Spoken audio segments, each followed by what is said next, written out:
really the main thing. All right. I'm going to move on because we got other questions. Here it is. When did you notice you needed to start setting boundaries for yourself?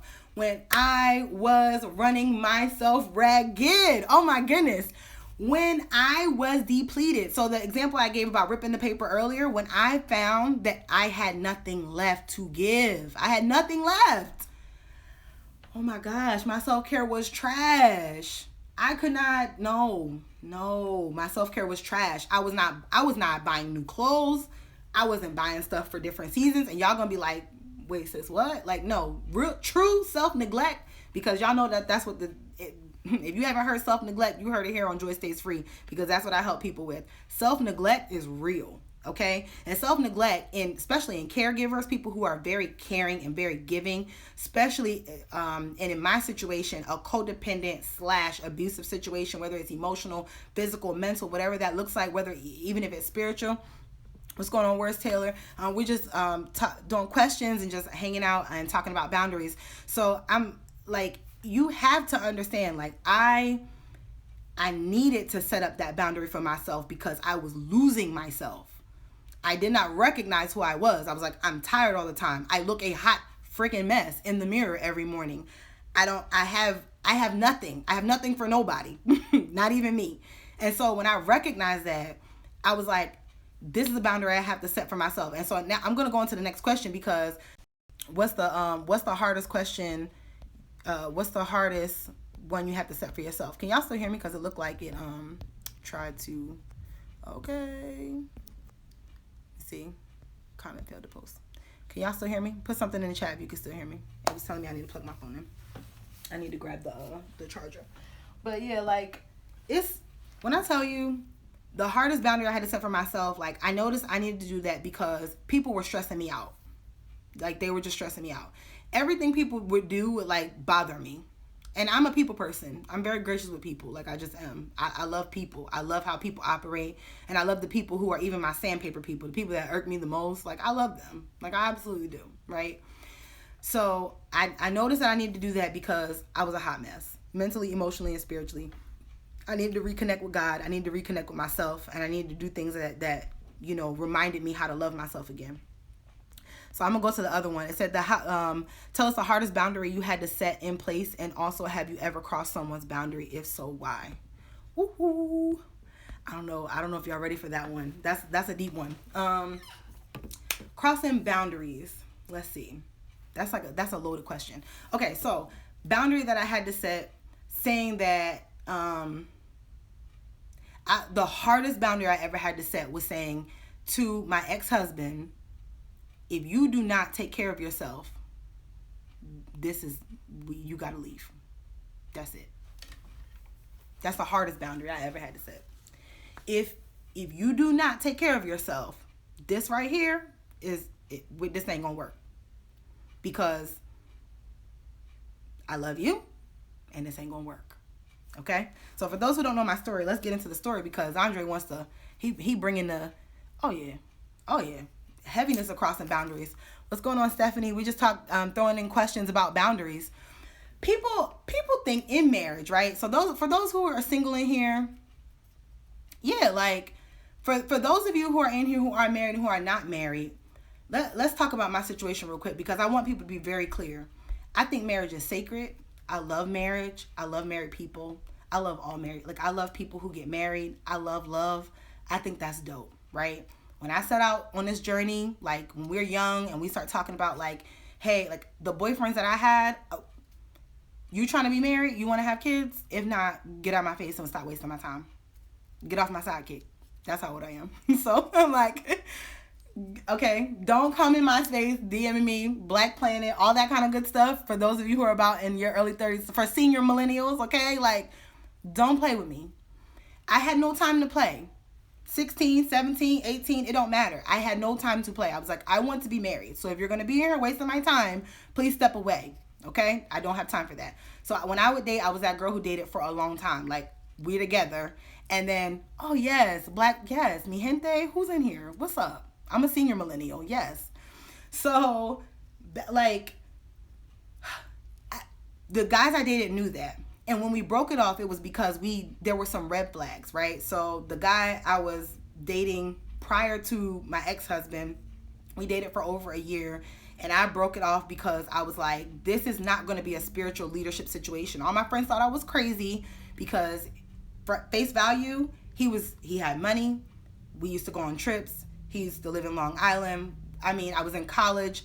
He would like put me on a train back and forth. It was like the life. Like, he was working for, like a really big phone company when basically the internet was blowing up, right? Making crazy money, having a good time, like we had fun. Like, we had a lot of fun. And we got to get into the good stuff because y'all are a good group, so I'm going to give y'all the good stuff. I was celibate before I got married. I was not having sex with nobody. I was like, we are not, it's about me and Jesus, and I don't play them games, okay? Because I'm saving myself for marriage, and we are not going to play that game. So whoever I was dating, we were not having sex. So it was like, hey, we can hang, we can have a good time. We're going to build emotionally. We're going to build mentally, spiritually. That's what we're going to do. You're going to pray for me. I'm going to pray for you. We're going to build like that. Everything was in place except for the spiritual piece with that relationship. And we dated for so long, and there was a spiritual piece there, but it was not enough to lead me. It was not enough to build a family. It was not enough to build an empire. It was not enough to build what I knew was in me at the time to build, right? And I was like, I know what kind of woman I am, and I'm not a strong woman in the sense that I'm about to run over and belittle anybody's man. But what I am is I know who I am. I know who I am in Christ, and I know that I have a voice, and I don't need to be in a relationship that's going to stifle my voice because God gave me this voice, and I will be using it. So if I see a problem, I'm going to say it. I'm going to say it respectfully. I'm going to say it lovingly, but I am going to speak my piece. So if we're going to be there, we have to just, oh yeah, that's a whole nother situation with boundaries. Like, no, we don't do that. And that was like, oh gosh, y'all about to get all the good stuff. With my ex, that was during our dating situation, that was one of the very first boundaries that was like, crossed, like almost crossed. And I was like, is that really what I want? Nah. And kind of like shuffled it under the rug. Watch out for boundary pushers. Boundary pushers are very interesting people. People who see the boundary pushed and they like, there's a boundary. Let's see what we can do with that. And they push it. Please step away from boundary pushers. I have to go back and think about what I would like to say about that. But I want to interject that one right there.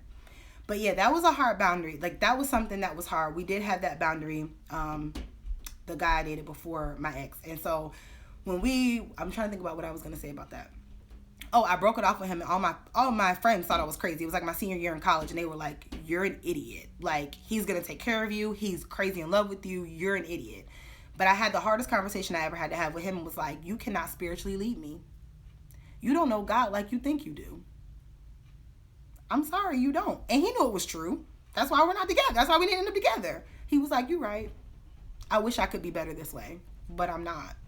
And I was like, you know what? And because of that, I don't have time to waste. I don't. I just don't. I know, you know where you are. I know where you are. Just because your dad's a pastor, just because y'all churchy, that's cute. But do you know him? Do you know the God that I serve? And that's another boundary. Like, that's some real stuff. If your spiritual walk is a certain way, and that people don't like to talk about that when we talk about dating. We talk about communication, we talk about sex, we talk about chemistry, we talk about all this other good stuff, purpose and building a life together. But I'm gonna tell you something right now. If that spiritual game is off, that whole thing gonna fall apart. I'm gonna tell you that right now. So I had to just be like, yo, if your spiritual game is not on, then this is not gonna work out. So that's why we ended that. And I feel like that's one of the hardest things that I had to do. Was it's that hard thing when you really love somebody and y'all love each other, but y'all know that this ain't gonna work out. Y'all like, you know what? I know, and I'm glad that we made that decision because he was honest enough to be like, I can't be that for you. And was honest enough to be like, you know what? I know that that's why you made that decision for us. And I was like, you know what? You're right. So that's what it was. Yeah, you better get your spiritual game up. I'm gonna tell you right now that if you get your spiritual game up, this is game for any dude that's on here. If your spiritual game is up, yo, everything else with the females is gonna be straight. I'll tell you that right now. The part 2. So have I crossed boundaries? I have crossed boundaries before. I have found that I'm spiritually responsible for leading myself spiritually and not my husband or anybody else. Absolutely. You are responsible for leading yourself spiritually. But let me tell you what I'm gonna tell you what my religion says. If you're a Christian, right, and you believe in the Judeo-Christian God of the Bible, and you believe that Jesus is the Savior, and that if you confess and believe in your heart that God has raised Jesus from the dead, you will be saved. If that's the Jesus you believe in, that right there, that God holds the man responsible for your spiritual leadership as a female. Period. He's responsible. Y'all are on an equal playing field, but that dude is responsible for that whole house. Because, like a business, and people don't want to talk about this, but I'm going to give y'all all the game tonight. Like, you're sitting around, like, we talk about having an even playing field, but just like any good business, there has to be a leader. So, y'all can be like, there is no such thing as a CEO and a CEO too. Like, oxygen. Like, no. It's CEO, owner and founder, maybe co-founders, but everybody has a role to play. And everybody has to stay in their position and play their role.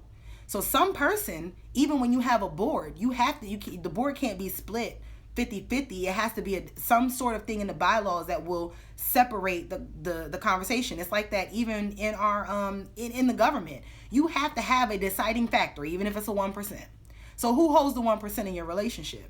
And based on the Bible, the man holds that 1% because that's his role. Not because he's a man, but that's the role that God gave him. If God gave it to the women, it would be ours. That's just how it works. So if you believe that, then you believe it. If you don't, and y'all just want to keep going back and forth and being 50-50 and going in circles all the time, then feel free to do that. But if it's you, then it's you. The point is, I believe that the male holds that role, and I believe the Creator is going to hold men responsible for the collateral damage that they left behind.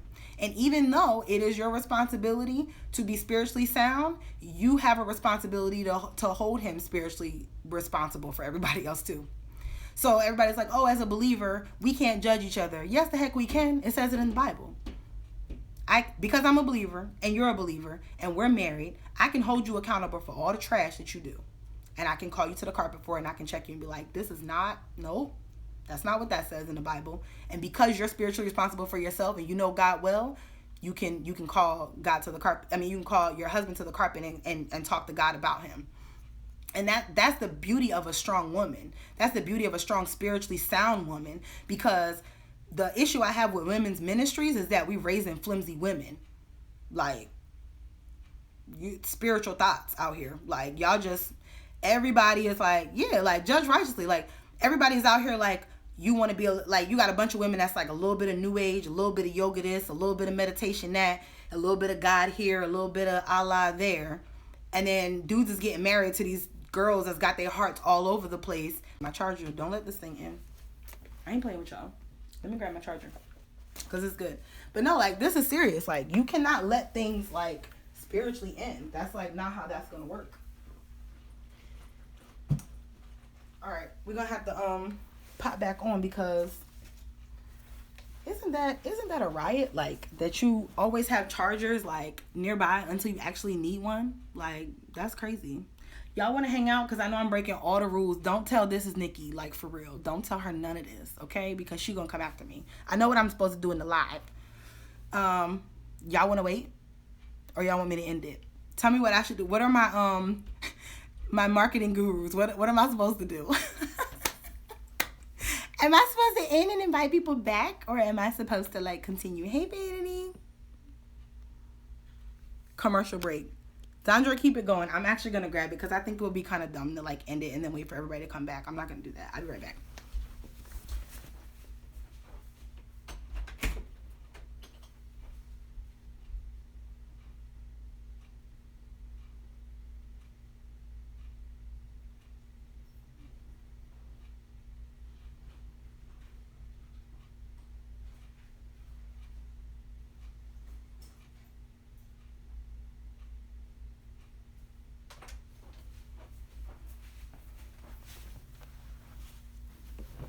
Okay. Because I was about to say, I'm not doing that. Y'all can still hear me okay? Let me see.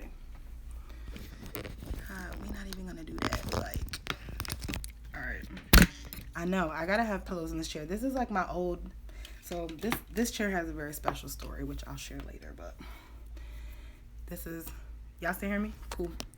This chair has a special... It's like... It's special to me. I nursed my baby in this chair.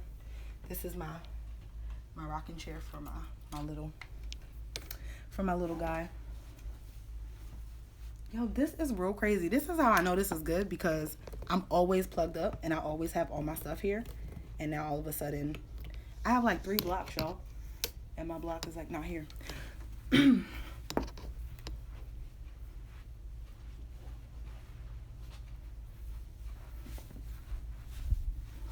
right, here we go. All right. So we were talking about crossing boundaries. Who wants to go first about boundary crossers? Let me see what y'all said. He said, "Why talk?" Okay, so we were talking about boundaries and like crossing boundaries and relationships. So somebody else put another question in there. What else was I supposed to say? What about crossing boundaries and about boundary crossers?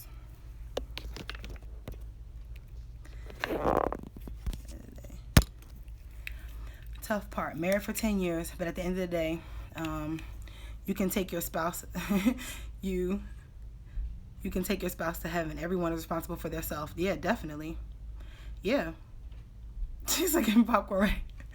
Yeah, let's go. So, yeah, we were talking about dating and relationships and those different things. And so, it's important.